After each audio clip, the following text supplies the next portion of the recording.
Hello friends, welcome to SSC coaching centre. दोस्तों, आज का वीडियो बहुत ही अच्छा है।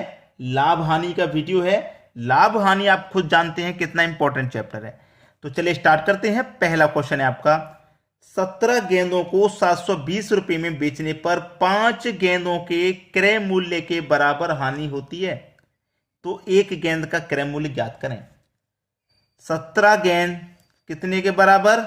720 के बराबर। 17 गेंदों को जो क्रय मूल्य 720 रुपए में बेचने पर 17 गेंदों को हम 720 में बेच रहे हैं। तो 17 720 के बराबर, तो 5 गेंदों के क्रय मूल्य के बराबर हानि होती है। तो भैया 17 में से मैं 5 गेंदों का जो हानि हो रहा है उसे निकाल दूंगा। 17 में से 5 को तो कितना बचेगा? 12। तो 12 बराबर 720। तो एक बराबर कितना? 12 छिंग 72 और एक ही जीरो, यानी कि एक बराबर कितना? 60 के।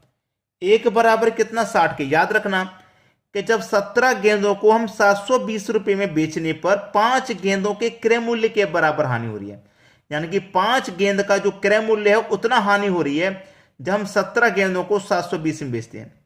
तो जो हानि हो रही है उस हानि को निकाल दीजिए ना। हम हानि को जब निकाल ही दे रहे हैं तो हमें पूरा पूरा हमारा गेंद का मूल्य पता चल जाएगा। तो मैंने हानि जो 5 की हो रही थी उसको निकाल दिया 5 को, तो अब हानि नहीं होगी। 17 से मैंने 5 हानि वाली गेंदों को निकाल दिया तो मेरे पास 12 गेंदें बची। अब 12 को मैं 720 में सीधे सीधे बेच रहा हूं, तो अब मुझे कोई हानि नहीं होगी। तो 12 का वैल्यू 720, तो एक का वैल्यू 60। तो एक गेंद का क्रय मूल्य ज्ञात करने के लिए कहा था, 60 हो जाएगा, जो कि हमारे सी ऑप्शन में है। आ गया सभी को समझ में? चलिए अब देखेंगे अगला क्वेश्चन। अगला सवाल है, अशोक एक वस्तु को 1440 रुपए में बेचता है और 20% का लाभ कमाता है। तो वस्तु का क्रय मूल्य कितना है? देखिए, आप अच्छे से जानते हैं कि कोई भी वस्तु होती है उसका क्रय मूल्य अपने आप में 100% होता है। तो क्रय मूल्य कितना है वही पूछा गया है, 100% का मान पूछा गया है। तो कह रहा है अशोक एक वस्तु को 1440 रुपए में बेचता है तो 20% का लाभ होता है। 20% का लाभ कब होगा? जब हम 100% की चीज को 120% में बेचेंगे, तभी तो 20% का लाभ होगा। ठीक है, तो हमें 20% का लाभ हो रहा है, तो इसका मतलब हमने 100% की चीज को 120% में बेचा है। और रुपए में कितना बेचा है? 1440 में बेचा है। तो इसका मतलब 120% की वैल्यू है ये 1440। तो 100% की वैल्यू कैसे निकालेंगे? इस 1440 में 120 से डिवाइड कर देंगे। 100% की वैल्यू निकालने के लिए 100 से मल्टीप्लाई कर देंगे। 0 से 0 कट जाएगा। 12 से 144 12 बार में ही कटेगा। ठीक है, और 12 का मल्टीप्लाई कर दो 100 से, तो 12 एक कम 12 और 2 जीरो आ जाएंगे, मतलब 1200। यानी कि क्रय मूल्य कितना होगा उस वस्तु का? 1200 रुपया होगा। सी ऑप्शन बिल्कुल सही जवाब। चलिए अब देखते हैं अगला सवाल। अगला प्रश्न है, एक 13% हानि और 15% लाभ के बीच अंतर 63 रुपए था, तो वस्तु का लागत मूल्य है। देखिए, 13% हानि और 15% लाभ के जो बीच का अंतर है वो 63 रुपया है। जो बीच का अंतर है इनका वो कितना है? 63 रुपये है। तो वस्तु का लागत मूल्य। ऐसा क्वेश्चन कभी भी मिले, याद रखना, ऐसा क्वेश्चन आपको कभी भी मिले तो आपको करना क्या है? उस अंतर को लिख लीजिए, कितना है? 63 रुपये का अंतर है। एक जगह लाभ है, एक जगह हानि है, दोनों को जोड़ के डिवाइड कर दो भाई। यानी कि 13 और 15 कितना हो जाएगा? 28 हो जाएगा। क्लियर है? जो अंतर है रुपए का उसे लिख लिया, हानि और लाभ दोनों को जोड़ के डिवाइड कर दिया। लागत मूल्य पूछा है, मतलब 100% का मान पूछा है, तो 100 से क्या कर देना है? डिवाइड। प्रश्न खत्म। ठीक है, 7 चौके 28, 7 निमे का 63, 4 से कटेगा 25 बार में, 25 निम्मा 225। खत्म सवाल। ये आपका आंसर हो गया, पहला ही ऑप्शन था। अब ऐसा ही मैंने एक और क्वेश्चन ले लिया है ताकि आपको अच्छे से समझ में आ जाए। चलिए अब देखते हैं अगला प्रश्न। अगला प्रश्न है, 18% हानि और 17% लाभ के बीच का अंतर 63 है। अंतर कितना है? 63 लिख लो। हानि और लाभ दोनों को जोड़ के डिवाइड कर दो, तो 17 और 18 कितना हो जाएगा? 35। और लागत मूल्य पूछा है, क्रय मूल्य, चाहे लागत मूल्य पूछे चाहे क्रय मूल्य पूछे, मतलब 100% का मान पूछा है, तो क्या करेंगे? 100 से गुना। क्रय मूल्य पूछा तब भी 100 से गुना, लागत मूल्य पूछा तब भी 100 से गुना, अंकित मूल्य पूछे तब भी 100 से गुना। ठीक है, कटा लो। 7 पच्चे 35, 7 निमे का 63, 5 से कटेगा 100 20 बार में, और 20 का मल्टीप्लाई 9 से कर दो तो 9 दूनी का 18 और एक ये 0 यानी कि 180 है। बिल्कुल सही जवाब आपका 180 किधर है, बी ऑप्शन में। ये आपका बिल्कुल सही जवाब हो जाएगा। चलिए आप देखेंगे अगला सवाल।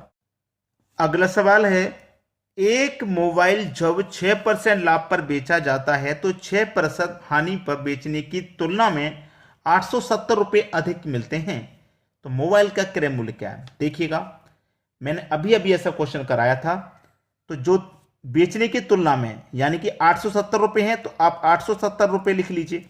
इससे पहले वाला जो क्वेश्चन मैं करा रहा था उसमें एक जगह हानि और एक जगह लाभ होता था और यहां पर रुपए के रूप में अंतर होता था, लेकिन यहां पे बेचने की तुलना यानी कि अंतर ही है 870। तो एक जगह तो लाभ है और एक जगह हानि है। 6 का लाभ 6 के हानि दोनों को जोड़ के क्या करेंगे, डिवाइड कर देंगे और 100 से गुना, क्योंकि 100 से गुना क्रय मूल्य मतलब 100% का मान निकलवा रहा है तो 100 से गुना कर देना है। चलिए खत्म सवाल। 4 से कटा देंगे इसको, 4 त्रिक का 12, 4 से कटा देंगे इसको 25 बार में कट जाएगा। ठीक है, 3 से कटाएंगे इसको, 3 दूने का 6, 2 बचेगा 27, 3 निमे का 27 और एक 0। आप 25 का और इसका मल्टीप्लाई कर देंगे, बस 25 का 0 में करेंगे तो 0, 25 का 9 में करेंगे 25 निमा 225 होता है। देखिएगा 225 होता है, 225 का कितना आ जाएगा 5, कैरी का कितना 22 बचेगा। 25 दुने का 50, 50 में कैरी का 22 जोड़ेंगे तो कितना हो जाएगा 72। 7250, 7250 यानी कि डी ऑप्शन हो जाएगा बिल्कुल सही जवाब। अब देखेंगे अगला सवाल। अगला सवाल है, एक कुर्सी के विक्रय मूल्य पर 10% और 14% की छूट देने पर 27 रुपए का अंतर आता है, तो कुर्सी का मूल्य ज्ञात कीजिए। अब यह प्रश्न जानना बहुत जरूरी है। आप रुपए में तो अंतर दे रखा है 87 लिख लिया, लेकिन यहां 14% और 10% दोनों छूट हैं। एक जगह हानि होती थी, एक जगह लाभ होता था, तो दोनों को जोड़ के डिवाइड कर देते हम। लेकिन अगर दोनों जगह हानि हो या दोनों जगह लाभ हो तो क्या करना है, तो भैया ज्यादा में से कम को घटा के लिख देना है। एक जगह हानि होता है, एक जगह लाभ होता है, तो दोनों को जोड़ते हैं। अगर दोनों जगह हानि हो या दोनों जगह लाभ हो तो भैया बड़े में से छोटे को घटा के लिख देना है नीचे। तो बड़ा 14 में से 10 को घटा दूंगा तो 4, और 100% का मान निकालना है, इसका मतलब 100 से गुना। 4 से कटेगा 100 25 बार में, 25 का कर दो 27 से मल्टीप्लाई। ठीक है, 25 का 27 से मल्टीप्लाई करने पे कितना आ जाएगा 675। ये बिल्कुल सही जवाब है, यानी कि सी ऑप्शन। आ गया सभी को समझ में। चलिए अब देखते हैं अगला क्वेश्चन। अगला सवाल है, एक वस्तु 12% हानि पर बेची गई, यदि इसे 49 अधिक मूल्य पर बेचा जाता है तो 2% लाभ प्राप्त होता है। वस्तु का क्रय मूल्य क्या है। बढ़िया सवाल है। एक जगह देखो हानि है, एक जगह लाभ, तो दोनों को जोड़ लेंगे। पिछले क्वेश्चन में दोनों हानि थी, दोनों छूट का मतलब दोनों हानि थी, तो अंतर करके लिखते हैं। दोनों लाभ होगा तो भी अंतर करके, लेकिन एक जगह हानि है एक जगह लाभ, तो दोनों को जोड़ के लिखते हैं। ठीक है, रुपए कितनी है 49, एक जगह हानि एक जगह लाभ, दोनों को जोड़ लेंगे तो 14% के लिए 100 से मल्टीप्लाई। 2 से कटा दो 7 बार में, 2 से कटा दो 50 बार में, 7 से 49 कट जाएगा 7 बार में। 7 का 50 से मल्टीप्लाई करेंगे, 7 पंजे 35 और एक 0 यानी कि 350 है बिल्कुल सही जवाब। 350 डी ऑप्शन बिल्कुल सही जवाब। चलिए अब देखते हैं अगला सवाल। अगला सवाल है, किसी वस्तु को बेचने पर 33% हानि और 7% का लाभ हुआ। अंतर कितना है 220, तो अंतर को लिख लो 220 को। एक जगह हानि है एक जगह लाभ, तो हानि और लाभ दोनों को जोड़ेंगे कितना हो जाएगा भैया 40, और 100% का मान निकालना, लागत मूल्य मतलब 100 का मान निकालना है, तो 100 से गुना। ठीक है, कटा लीजिए। देखिए 0 से यहां 0 कट जाएगा, 4 से 100 कट जाएगा 25 बार में, और 25 का कर दो 22 से मल्टीप्लाई, तो 25 का 2 से मल्टीप्लाई करेंगे 50, 50 का 0 कैरी का 5, 25 दुने का 50 और कैरी का 5 55 हो जाएगा भाई। तो 550 है सही जवाब। डी ऑप्शन है आपका सही जवाब। समझ में आ गया ना। चलिए अब देखते हैं अगला क्वेश्चन। अगला सवाल है, स्फूर्ति ने 17% के लाभ पर जूतों के जोड़ों को 2223 में बेचा था। जूतों के जोड़ों का क्रय मूल्य कितना था। 17% के लाभ पर। मैंने आपको बताया है कि कोई भी चीज हो उसकी वैल्यू अपने आप में 100% रहती है। ठीक है, अब हम किसी को ज्यादा में बेचेंगे तभी तो लाभ होगा, 100 से ज्यादा में बेचेंगे तो लाभ होगा, 100 से कम में बेचेंगे तो हानि। 17% के लाभ पर बेचा है, इसका मतलब 100% की चीज को हम 117 में बेचेंगे तभी तो 17% का लाभ होगा। तो इसका मतलब हमने जूतों को 117% में बेचा है। कितने में? 117% में। और रुपए में कितने बेचा है? 2223 में बेचा है। यानी कि 117% की वैल्यू है ये। हमें 100% की वैल्यू निकालनी है तो कैसे निकालेंगे? इस 2223 में 117 से डिवाइड कर देंगे और 100% का मान निकालना है तो 100 से गुना कर देंगे, बस निकल के आ जाएगा आपका आंसर। ठीक है, कटा देंगे सभी को। चलिए यहां पे कटाता हूं मैं, तो 13 से कटाऊंगा मैं, 13 निम्मा 117 कट जाएगा और 13 से ही इसको कटाऊंगा। ठीक है, 13 से इसको कटाऊंगा, 13 एकम 13, 13 एकम 13, 7 और 2 9 बचेगा, 9 बचेगा, 9 में 2 लगा देंगे तो 92, 13 सत्ते 91, 1 बचेगा 13, 13 एकम 13, 171 बार में ये कट गया है, 171 बार में ये कट गया। अब 9 से इसको कटाऊंगा, क्या कटेगा? 9 एक कम 9, कट गया, कट गया, 9 एक कम 9 कटा, 8 बचेगा, 1 लगा देंगे 81, 9 ने 81, यानी कि 19 बार में कट गया। और 19 का मल्टीप्लाई 100 से कर दो तो ये हो जाएगा भाई 1900। यही तो है आपके प्रश्न का सही जवाब, 1900। डी ऑप्शन बिल्कुल सही। चलिए अब देख लीजिए अगला क्वेश्चन। अगला सवाल है, एक दुकानदार ने नई वस्तु की कीमत 1280 अंकित की, 1280 अंकित की।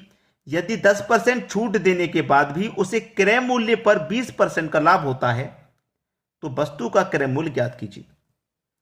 भाई 1280 रुपए उसने अंकित की है कोई चीज और उस पर वो 10% की छूट भी दे रहा है, यानी कि 1280 रुपए उस पर लिखा हुआ है और वो ये कह रहा है कि भाई मैं इस पर 10% की छूट दे रहा हूं। वो इसको 100% दिखा रहा है और ये भी कह रहा है मैं 10% की छूट दे रहा हूं। इसका मतलब वो आपसे ये कह रहा है कि भाई मैं आपसे जो दाम ले रहा हूं वो 90% का ले रहा हूं।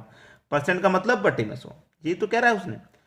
फिर क्या कह रहा है कि 20% का लाभ भी हो रहा है उसे, 20% का लाभ भी हो रहा है, 20% का लाभ, तो क्रय मूल्य ज्ञात करना है, क्रय मूल्य ज्ञात करना है ना। तो 20% का लाभ हो रहा है तो गुने में 100, 20 का लाभ हो रहा है तो बटे में आ जाएगा 120। ठीक है, अब इसको सॉल्व कर लीजिए, आपके प्रश्न का आंसर आ गया। ठीक है, आपके प्रश्न का आंसर यहीं पे आ जाएगा। देखिए यहां पे इसको हम कटाएंगे, 0 से 0 कैंसिल, 0 से 0 कैंसिल, 0 से ये वाला 0 कैंसिल। ठीक है, चलिए 3 चौके 12, 3 त्रिक्का 9, 4 से कटाऊंगा, 4 त्रिक्का 12, 4 दूने का 8, 32 का मल्टीप्लाई 3 से कर दूं तो 32 त्रिक्का 96 हो जाएगा। कितना हो जाएगा? 96। और 96 होगा, फिर 96 का मल्टीप्लाई 1 से करेंगे तो 96 रहेगा, 1 0 लगा देंगे तो 0 आ जाएगा, यानी कि 960। बी ऑप्शन बिल्कुल सही जवाब। तो मैं आपसे हमेशा की तरह एक बात फिर कहूंगा आज कि लाइक और शेयर नहीं रुकने चाहिए दोस्तों, लाइक और शेयर जबरदस्त तरीके से कीजिए आप। ठीक है, वीडियो में आज की में इतना ही। वीडियो देखने के लिए बहुत बहुत धन्यवाद।